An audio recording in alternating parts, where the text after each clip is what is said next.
Sisi kama KMC tushajiandaa, maandalizi yote yashakamilika. Tunawakaribisha TRA kwenye mchezo wetu wa kesho. Tuko tayari kwa ajili ya mchezo wa kesho. Utakuwa ni mchezo mzuri kwa sababu sisi tunahitaji, hata kama tuko nafasi ya mwisho na pointi 9, tunahitaji tusogee, tuongeze kidogo pointi. Naamini TRA wenyewe anahitaji kutafuta top 4. Kwa naamini mchezo utakuwa mzuri wenye ushindani. Kila mmoja anahitaji wa pointi hizo 3. Kama walimu tuna wajibu wa kukaa na wachezaji, kuwajenga kisaikolojia.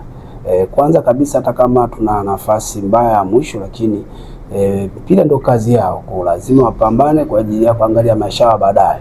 Inawezekana KMC kashuka daraja, lakini mwenyewe akaonekana akapata chance sehemu nyingine. Kwa sisi tunaasi wacheze mpira, waondoe pressure, wafuate maelekezo tuliyopeana mazoezini, na imani kwa jinsi tulivyoandaa mpaka tulipofikia saizi, kesho wataingia wakiwa wako vizuri zaidi. Wapenzi mashabiki wa KMC wasikatie tamaa timu yao, waje kwa wingi wa support timu yao. Kesho tunacheza.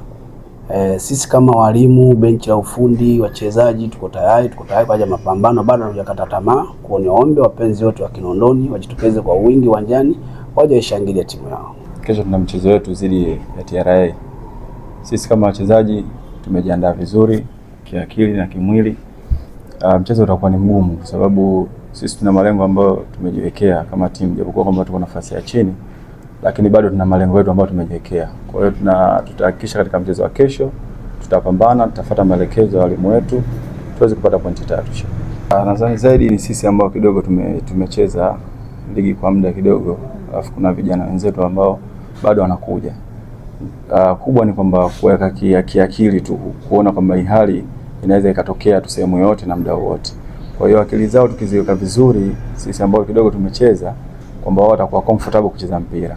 Kwa wataweza kupambana, kuhakikisha kwamba wao pia wanafanya vizuri katika mechi, kuweza kuisaidia timu na wao wenyewe kwa ujumla. Wapenzi wa KMC na mashabiki tunawaomba kesho waweze kujitokeza. Hii ni hali tu, inaweza ikatokea tu wakati wowote, lakini sana tuombe Mungu. Sisi tutapambana katika mchezo wa kesho na tutapata pointi 3 shaba.